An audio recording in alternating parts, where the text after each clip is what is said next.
Welcome to study channel. मेरा नाम है मोहम्मद कैसर। बात करेंगे इस वीडियो में शिक्षा सेवा चयन आयोग से आने वाली भर्तियों के बारे में। सबसे पहले तो यूपी टेट का विज्ञापन आने वाला है नए शिक्षा सेवा चयन आयोग से, और यूपी टेट का विज्ञापन इसी माह के अंत तक आने वाला है। इसकी परीक्षा प्रस्तावित है जनवरी में अगले साल 29 और 30 जनवरी को।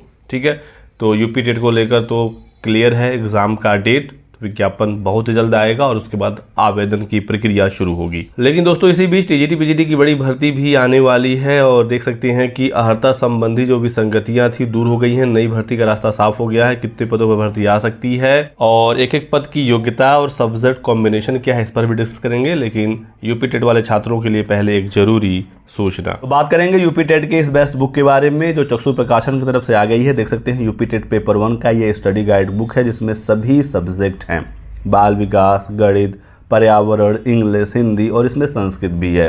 तो आप सभी विषयों को एक ही बुक से पढ़ सकते हैं। 3000 से अधिक प्रश्नों का व्याख्या सहित हल है। 4 प्रीवियस ईयर सॉल्व पेपर हैं 2018 से 21 वाले, और पिछले 7 वर्षों के पेपर का विश्लेषण चार्ट है कि कहाँ से कितने नंबर के सवाल पूछे जाते हैं। ये है लेटेस्ट सिलेबस यूपी टेट का सब्जेक्ट वाइज, और आप ये चार्ट देख सकते हैं, काफ़ी इंपॉर्टेंट होता है ये चार्ट। तो कौन सा टॉपिक किस साल पूछा गया है, कितने नंबर का, ये यहाँ पर एग्जैक्टली बताया जाता है। और इसमें प्रीवियस ईयर के सॉल्व पेपर भी हैं। तो आप यहाँ देख सकते हैं बिल्कुल सिस्टमेटिक क्वेश्चन है, 4 ऑप्शन हैं, पूरा आपको पेपर देखने को मिल जाएगा। लास्ट में आपको आंसर दिख जाएगा और आंसर भी आपका व्याख्या हल सहित दिया गया है। देख सकते हैं कि क्वेश्चन का आपको व्याख्या मिलेगा। चक्षु प्रकाशन की सब्जेक्ट वाइज बुक भी अवेलेबल है। देख सकते हैं आप, हिंदी, संस्कृत, इंग्लिश, गणित, साथ ही साथ पर्यावरण अध्ययन, बाल विकास, प्रैक्टिस सेट भी इनका अवेलेबल है। तो यदि आप ये बुक लेना चाहते हैं ऑनलाइन तो डिस्क्रिप्शन बॉक्स में लिंक दिया गया है, क्लिक करके आप परचेज कर सकते हैं, या फिर ये मार्केट में ऑफलाइन भी ईजिली अवेलेबल है। तो यूपी टेट दोस्तों आ रहा है। बात करते हैं टीजीटी पीजीटी की।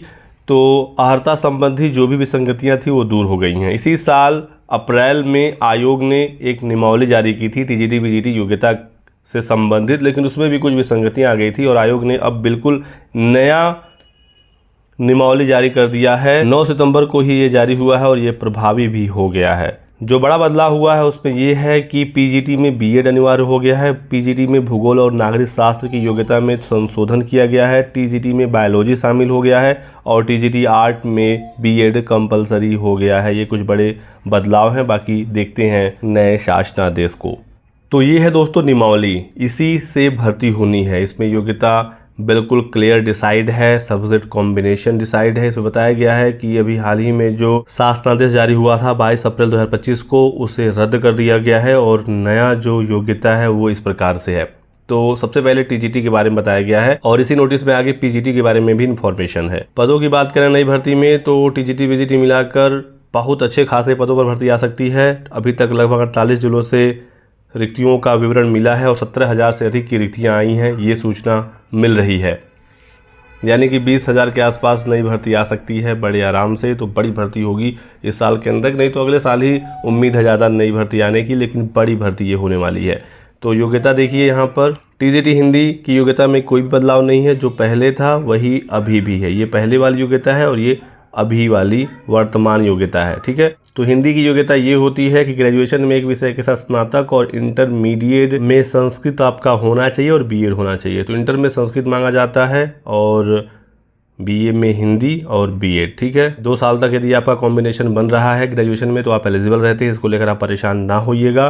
हिंदी आपने बीए में 2 साल पढ़ा है, आप एलिजिबल हैं। ठीक है, और कोई परसेंटेज की बाध्यता भी नहीं होती है टीजीटी पीजीटी में कि 50% चाहिए ही चाहिए। सीटेट या यूपी टेट की भी कोई ज़रूरत नहीं है। तो आप लोग बिल्कुल क्लियर रहिएगा इन सब चीज़ों को लेकर, तैयारी करते रहिए, बड़ी भर्ती देखने को मिलेगी। टीजीटी उर्दू की बात करें तो एक विषय के रूप में उर्दू आपने स्नातक में पढ़ा है और बीएड है तो आप एलिजिबल हैं। अंग्रेजी के लिए ये है कि अंग्रेजी साहित्य के साथ स्नातक होना चाहिए, इंग्लिश लिटरेचर के साथ होना चाहिए, ये बात आप समझिएगा, और बीएड आपका होना चाहिए। संस्कृत के लिए सिंपल है कि एक विषय ग्रुप में संस्कृत के साथ स्नातक की उपाधि और बीएड, यहाँ पर इंटर की कोई बाध्यता नहीं होती है कि ये सब्जेक्ट होना ही चाहिए। ऐसे ही अन्य और भाषाएं हैं तो मैं ये अपने टेलीग्राम चैनल पर शेयर कर दूंगा, आप वहाँ से आराम से इसे पढ़ सकते हैं। ठीक है, मैथ्स की बात करें टीजीटी गणित की तो ग्रेजुएशन में एक विषय ग्रुप में गणित के साथ स्नातक और बीएड तो आप एलिजिबल हैं। गृह विज्ञान के लिए भी वही है, एक विषय के रूप में गृह विज्ञान के साथ स्नातक और बीएड सामाजिक विज्ञान का भी समझ लीजिए, यहाँ पर कोई योग्यता बदला नहीं है। जिसमें बदला है मैंने आपको बता दिया शुरुआत में ही कि बायोलॉजी ऐड हो गया टीजीटी में, आर्ट में बीएड कंपलसरी हो गया, पीजीटी में कुछ बदलाव था मैंने आपको बताया, ठीक है, और इसी से अब भर्ती होगी। सामाजिक विज्ञान में बहुत सारे छात्रों को डाउट होता है, तो आप बिल्कुल क्लियर समझिएगा कि भूगोल, राजनीति शास्त्र, अर्थशास्त्र और इतिहास, ये 4 विषय में से कोई भी 2 विषय यदि आपने अपने स्नातक में 2 साल तक पढ़ा है और बीएड किया है तो आप एलिजिबल रहेंगे, ठीक है। ऐसे ही संगीत, गायन वादन का भी है कि एक विषय के रूप में संगीत के साथ स्नातक, अथवा इसमें कुछ और भी ऑप्शन है, देख लीजिएगा।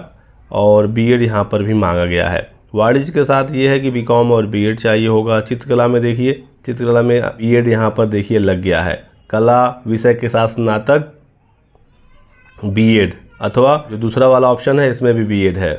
ऐसे ही अन्य विषयों की योग्यता है, सिलाई, कढ़ाई, रंजन कला, ठीक है। कंप्यूटर की योग्यता आप देख लीजिए, इसमें भी कुछ बड़े बदलाव अभी कुछ समय पहले हुआ था। इसमें ये है कि बीटेक या बीई आपका है लेकिन कंप्यूटर साइंस में है तो ही आप एलिजिबल रहेंगे। ऐसे ही कंप्यूटर विज्ञान में यदि स्नातक है या कंप्यूटर एप्लीकेशन में या नाइलेट से ए लेवल का आपने रखा है या फिर एमसीए आपने किया हुआ है। हालांकि यहाँ पर बीएड जो है वो अधिमानी अर्हता है, तो कंप्यूटर के लिए बीएड जरूरी नहीं है, ये प्रेफरेंशियल क्वालिफिकेशन है, इस बात आप समझिएगा। सिर्फ इनके आधार पर भी आप आवेदन कर सकते हैं। विज्ञान है, ठीक है, और विज्ञान है जैसे पहले टीजीटी साइंस की भर्ती होती थी वो तो होगी ही, इसके साथ जीव विज्ञान टीजीटी बायो भी ऐड हो गया है।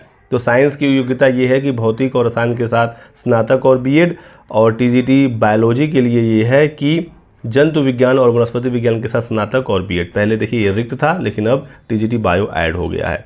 तो ये सारी चीज़ें आप देख सकते हैं। शारीरिक शिक्षा की बात करें तो ग्रेजुएशन आपका किसी भी फील्ड में हो, स्नातक होना चाहिए, कोई भी विषय स्नातक में हो, लेकिन बीपीएड यहाँ पर मांगा जाएगा। तो ये टीजीटी के बारे में सारी जानकारी है। और पीजीटी में पोस्ट ग्रेजुएशन मांगा जाएगा संबंधित विषय में, और बीएड कंपलसरी यहाँ हो गया है।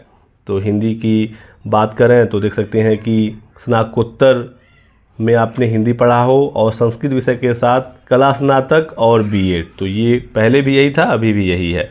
इसमें जो थोड़ा सा बदलाव हुआ है वो मैं आपको दिखा दूँ, भूगोल और नागरिक शास्त्र का, ठीक है। इसमें आप आगे देखेंगे तो भूगोल के बारे में देखिए यहाँ पर है नई वाली योग्यता ये है कि भूगोल विषय में स्नातकोत्तर और बीएड। नागरिक शास्त्र में यह है कि राजनीति विज्ञान या राजनीति शास्त्र में परास्नातक और बीएड। यही सारी जानकारी यहाँ पर दी गई है। भर्ती दोस्तों आएगी और बड़ी भर्ती आने की उम्मीद है। आप लोग पढ़िए, तैयारी करिए। यदि आप एलिजिबल हैं, कोई डाउट हो, सवाल हो आपके, तो आप हमसे पूछ सकते हैं कमेंट सेक्शन में। आयु सीमा की बात करें तो 21 साल इसमें लोअर एज लिमिट होता है, अपर एज लिमिट कुछ होता नहीं है, तो ये भी एक बड़ी राहत होती है टीजीटी पीजीटी में। बाकी आपकी कोई और डाउट हो, सवाल हो तो आप हमसे पूछ सकते हैं। वीडियो को लाइक कर दीजिएगा और चैनल को सब्सक्राइब कर लें। Thanks for watching.